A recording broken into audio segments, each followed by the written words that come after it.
The bells rang, the wine flowed, and all of Renaissance Europe expected a night that would seal power, bloodlines, and honor.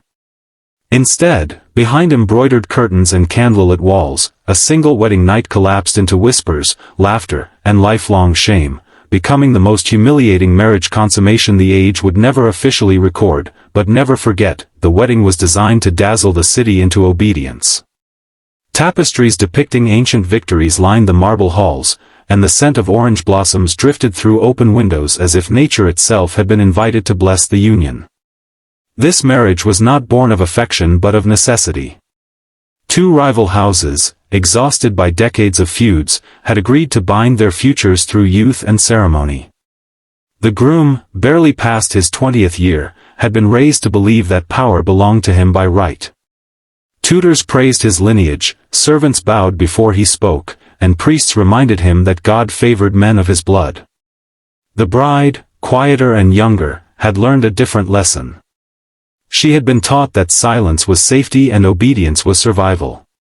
Throughout the feast, eyes followed them. Every laugh, every touch of the hand, every shared glance was judged. In Renaissance courts, weddings were performances, and wedding nights were conclusions that everyone expected, though no one admitted aloud.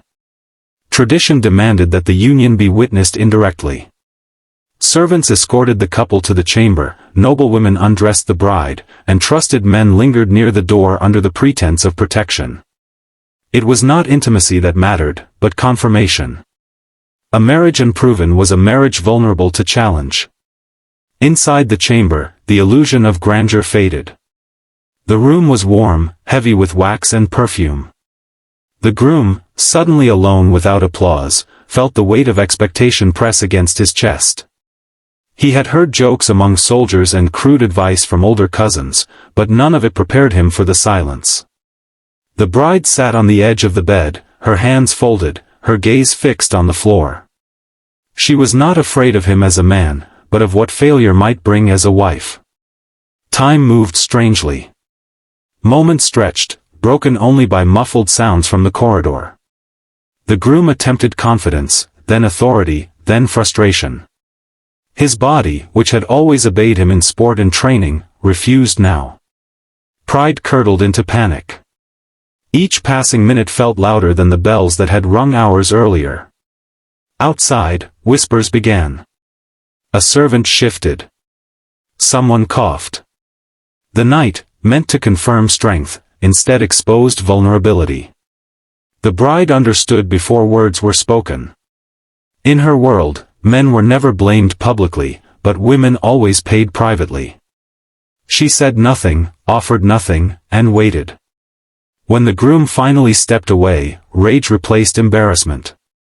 He blamed the heat, the wine, the stress, anything but himself. Yet excuses dissolved with the night. No signal was sent to the waiting witnesses. No cloth emerged. Dawn crept through the shutters like an unwanted observer. By morning, the palace knew. No announcement was made, yet servants avoided eye contact, and courtiers exchanged glances sharpened with meaning. In Renaissance society, reputation traveled faster than truth. By noon, rival houses had guessed what allies refused to say. The groom attended morning prayers with rigid posture, while the bride was kept from public view, as though invisibility might preserve dignity. That first day set the pattern for years to come. The marriage existed in name, but the wound remained open. The groom had lost something more precious than desire, certainty.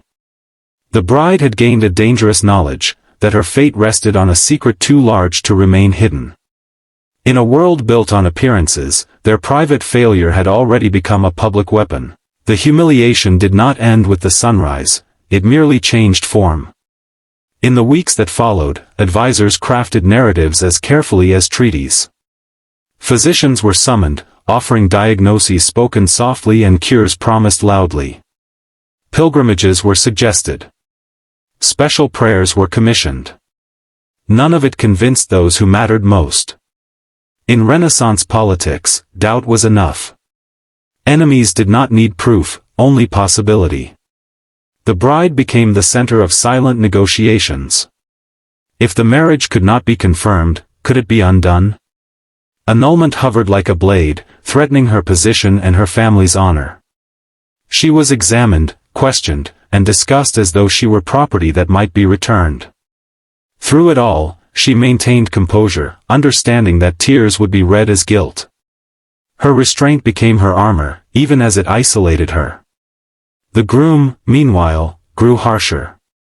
Publicly, he doubled his displays of authority, issuing orders with sudden cruelty and punishing minor disobedience. Privately, he avoided the chamber they shared.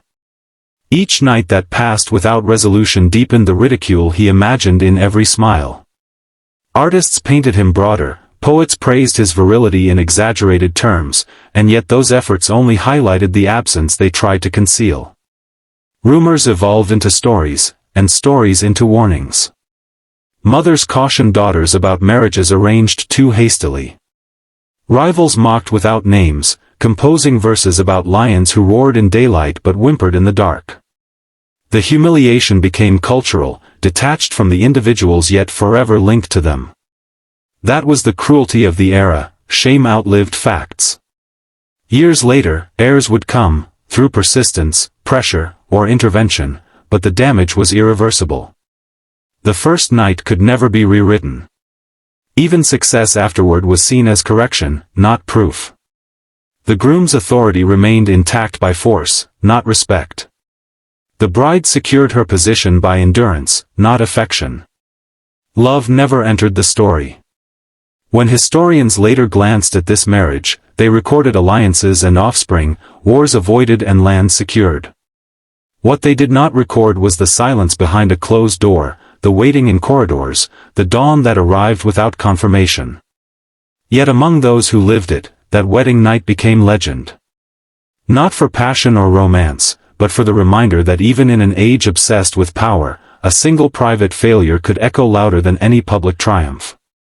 In the end, the most humiliating wedding night in Renaissance history was not defined by what happened, but by what did not, and by how an entire world listened anyway.